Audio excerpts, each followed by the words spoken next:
All right, so today we're looking at 6.2 factors of heat transfer. All right, so here's a brief warm-up question for us to answer in our Bellwork packets, okay? Write all that you know about the following terms, heat and temperature. You may use diagrams as need be. Specifically, try to also focus on not only what do you think of when you think of the words heat and temperature, but are heat and temperature the same thing? What does temperature measure? What do we mean specifically? If we say something's hot or cold, what specifically are we measuring? All right, so today we're looking at 6.2 heat, temperature, and heat transfer. No, we're not looking at the Miami Heat, and no, we're not unfortunately looking at any fire mixtapes. At least I don't think so. Let's check the next slide and see. Or slide after Bear said. So some announcements. We have nothing immediate upcoming. Okay. So what we're up to today, what are heat and temperature? Are they same thing, different things? It's a little bit of a meta question in a sense we don't really think about this. We know how to describe something as hot or cold, but in terms of what's actually happening, what's the physics behind temperature and heat, we're not really too sure. So we'll take a look at that. All right. We're going to look at what causes changes in temperature. Same thing as with the prior slide. We know if we place two objects, one that's hot and one other that's cold, in contact, the hot object will get colder and the cold object will get hotter until they're both at the same temperature. So what specifically is happening then? All right. How is heat transferred from one location to another? And then what is the physics behind Mr. Heffley's fire mixtapes? So maybe we'll be looking at some mixtapes. We'll see. So first thing we need to define is heat and temperature, okay? We don't really have a lab for this. It's something that we just need to define in terms of definitions, okay? So heat and temperature are similar quantities, but distinct quantities, okay? So heat is the total energy due to molecular motion in a substance. So we're focusing on the total energy, thus we're focusing on the entire object. Whereas temperature is a measure of the average kinetic energy in a substance. So we're focusing more on the kinetic energy of a sample, all right, I suppose. So we focus on the average kinetic energy, okay? And we say average here because it's impossible to have each molecule inside of a substance having the same exact kinetic energy, so we focus on the average of those molecules, okay? So in individual locations in a substance matter, whereas for substance, for heat, the entire object is what matters, okay? So to provide some distinguishment between heat and temperature, here are some examples we're going to go over, okay? So we have both these objects here have the same temperature. They both read 100 degrees Celsius, okay? Do they have the same amount of heat, okay? So each object has the same temperature, which means the molecules of each sample has the same average kinetic energy, okay? However, since this right container contains more water and thus more water molecules, it's going to have a greater total energy due to molecular motion than the left container. So as a result, we would say the right container, since it has more total energy due to molecular motion, has greater heat. Okay? So molecules move just as much in both, so they have the same temperature. Again, the average kinetic energy is the same, but the B container has more molecules and is thus going to have a higher total energy. Okay? Another example to think about is if we have a pot of water, we would say that pot of water has a certain amount of heat, but if it's boiling on, say, on a stove, even though the pot of water has a certain amount of heat, that does not mean that the stove has the same, or the pot has the same temperature throughout. For we know that the bottom of the pot, which is closer to the stove, is going to have a higher temperature than the top of the pot, which is farther away from the stove. All right, so we can see that temperature and heat are similar, but not exactly the same.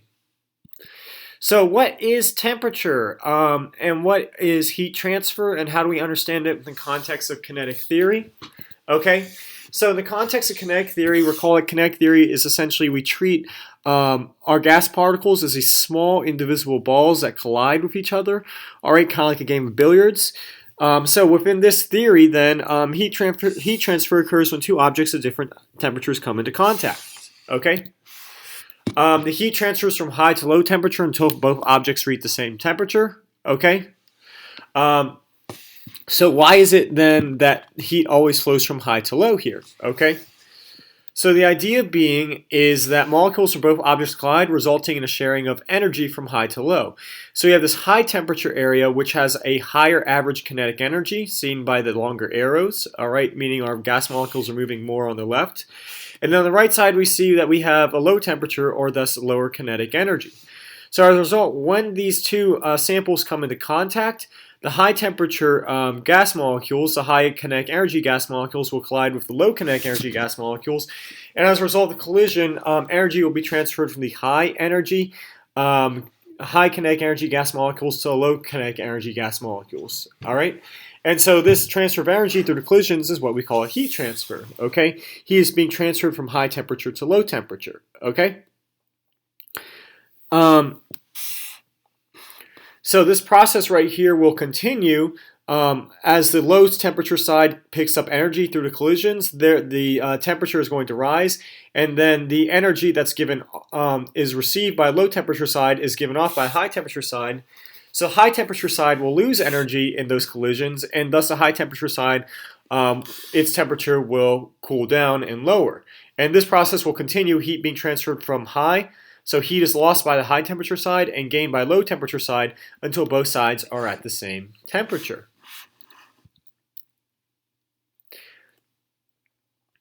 So now let's go into methods of heat transfer. There are three main methods of heat transfer. The third method we're not going to cover because it pertains to light, and we have not covered light yet, but the two primary methods based on what we're studying in kinetic theory are conduction and convection. Okay? So there are two main methods of heat transfer.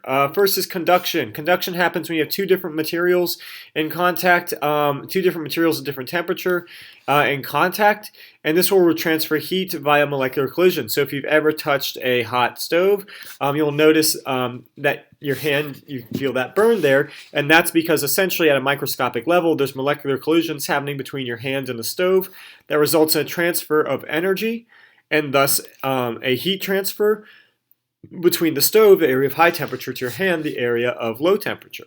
Okay? Now the second mode of heat transfer that we have is called convection. So convection does not happen between two different substances, but rather happens within a certain single substance. So what happens is a large amount of molecules with a certain amount of heat move from high temperature to low temperature. All right, if you've ever seen water boiling, you've seen convection in action. If you look at water when it's boiling, you may notice there are little currents in the water that seem to rise and fall, and those are convection currents. And so with convection currents, what's happening is the bottom of the pot, which is near the flame or near stove, is a lot hotter than the top part of the pot. So we have a low temperature area at the top, a high temperature area at the bottom. So what happens is all the water molecules at the bottom move upwards towards the low temperature area. So we're having a bulk movement of water molecules from high temperature to low temperature.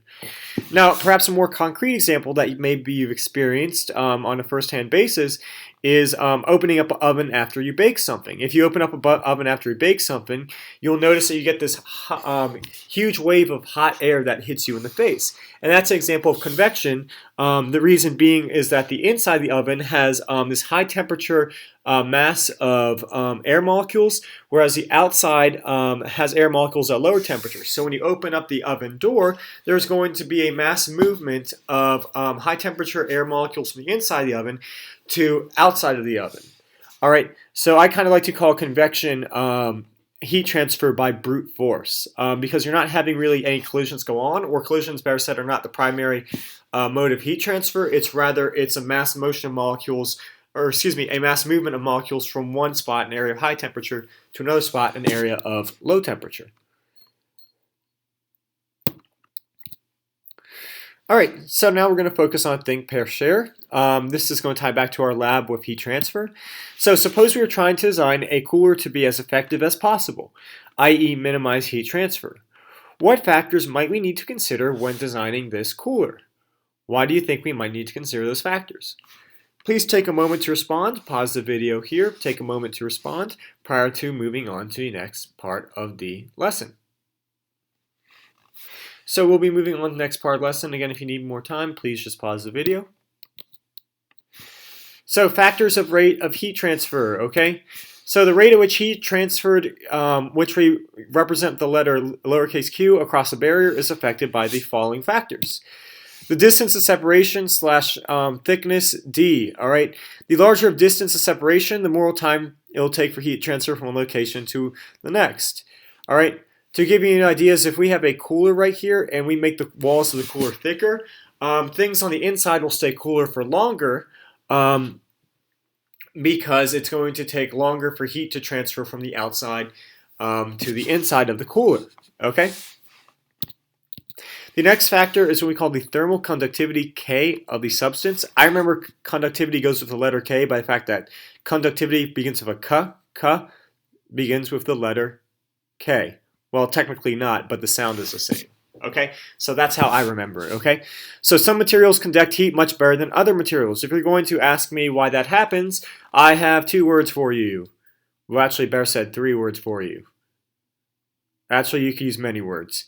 Condensed matter physics, condensed matter theory, statistical quantum mechanics, solid state physics, Fermi bands, Fermi sphere, Fermi energy, Fermi surface. Yeah, basically quantum mechanics in action. All right.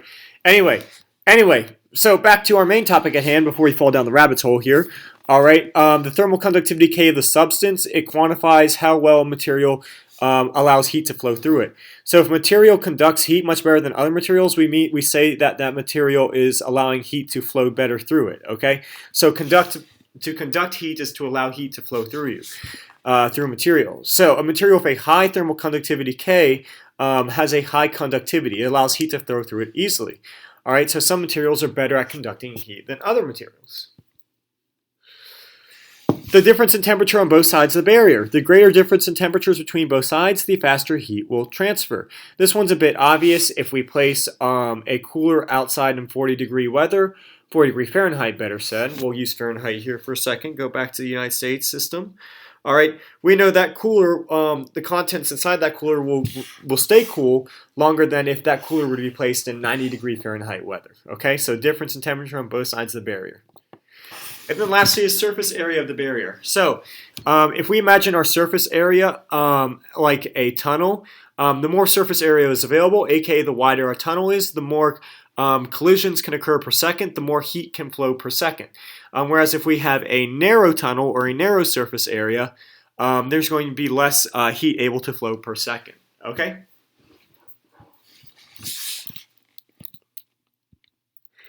And then here's a representation of the factors we just saw.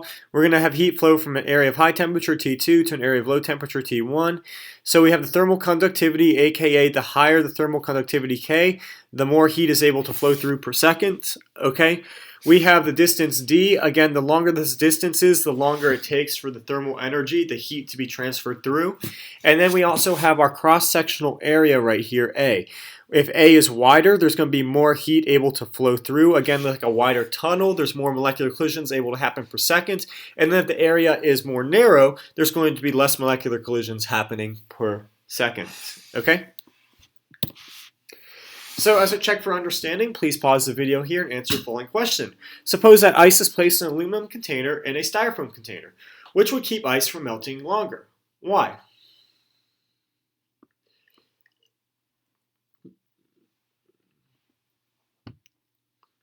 Alright, so let's take a look at our response here.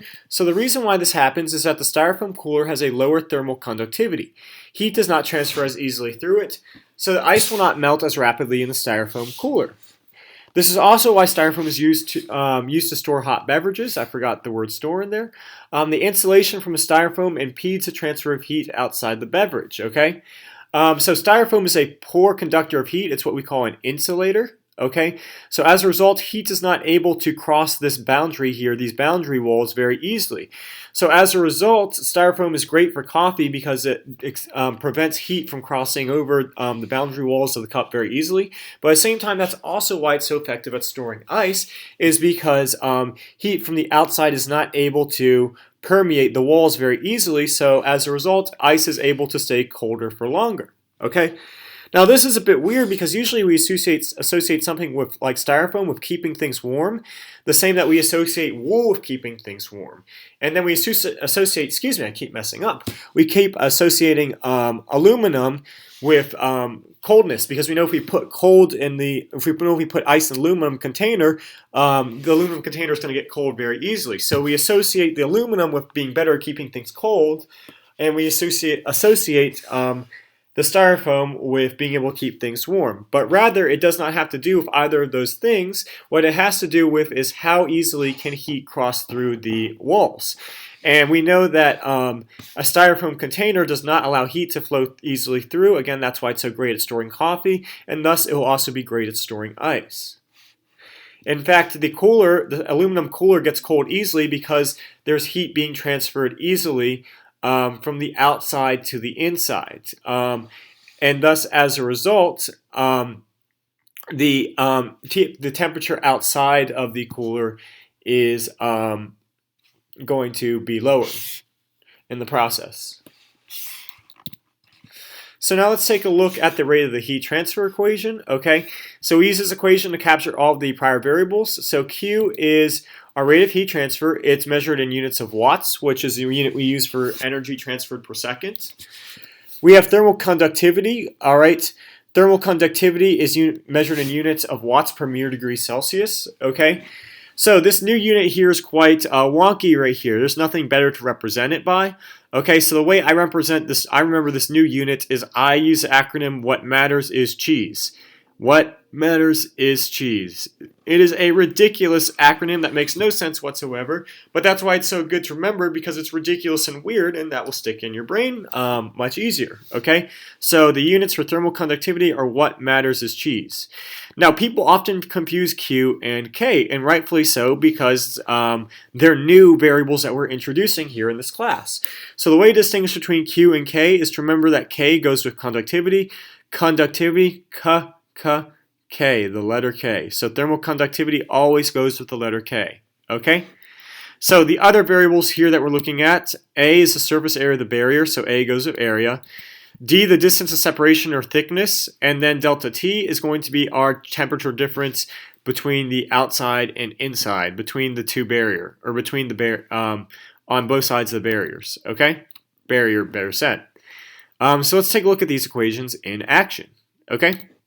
So applications of heat transfer. Example 1. Calculate the rate of heat transfer on a cold day through a rectangular window that is 1.2 meters wide and 1.8 meters high, has a thickness of 0.062 meters, a thermal conductivity value of 0.27 watts per meter degree Celsius, and then suppose the temperature inside the home is 21 degrees Celsius and temperature outside the home is -4 degrees Celsius. Okay? So let's take a look at this problem here. The first thing that we notice is we have a rectangular window. All right, so we need to calculate the surface area of that rectangular window. So A in this case is going to be height times width, which is going to be 1.2 times 1.8 meters. All right, and so multiplying those two numbers together gives us 2.16 meters squared. Oh man, we have to calculate area. Yes, you will have to do that at times, but it shouldn't be too much of a problem. It's going to be area of a rectangle or area of a square. I'm not going to ever ask you something like, what's the area of a dodecahedron? That's a little bit absurd, okay? Next, we have a thickness of 0.062 meters, so that means D is 0.062 meters. And then we have a thermal conductivity value of 0.27 watts per meter degree Celsius. So we ask ourselves, does the 0.27, does it go with Q or K? Well, remember, conductivity, K goes with the letter K. So K, our thermal conductivity, is 0.27 watts per meter degree Celsius, okay? And lastly, we have our temperature difference that we can find. Our temperature difference in this case, we're going from 21 degrees to -4 degrees Celsius, so that's going to be a temperature difference of 25 degrees Celsius, okay? 21 minus -4 gives you 25 degrees Celsius, all right? So now we look at the equation. Our unknown is Q, the rate of heat transfer. So our equation that we're going to use here, it's the only equation we're using for today, is Q equals -KA delta T divided by D. So we're going to have -0.27 times 2.16 times 25 divided by 0.062. In this case, we actually don't have to solve for Q, but again, please don't take for granted. As you know, so far this year, there are times where you do have to solve for your variable. So don't just assume you're going to be solving for Q each time. So as a result of crunching these numbers, back to the problem at hand, we get that the heat transfer is negative 235 watts. Now, this seems a little bit weird. Why would our number be negative here?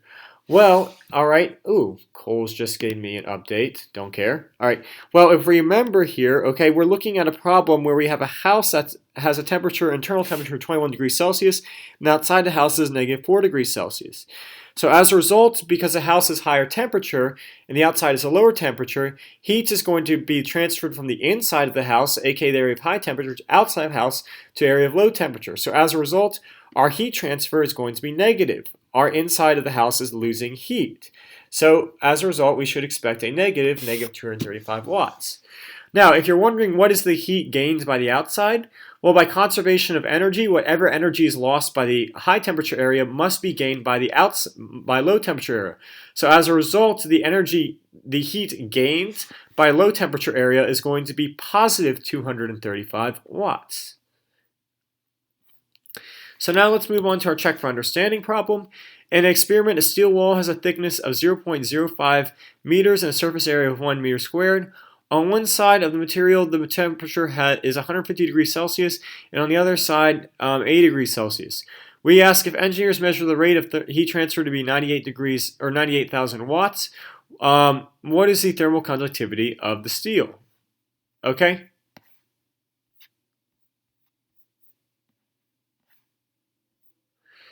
So take a moment to work on this, and then we'll go over this problem together, and that will wrap up our lesson for today.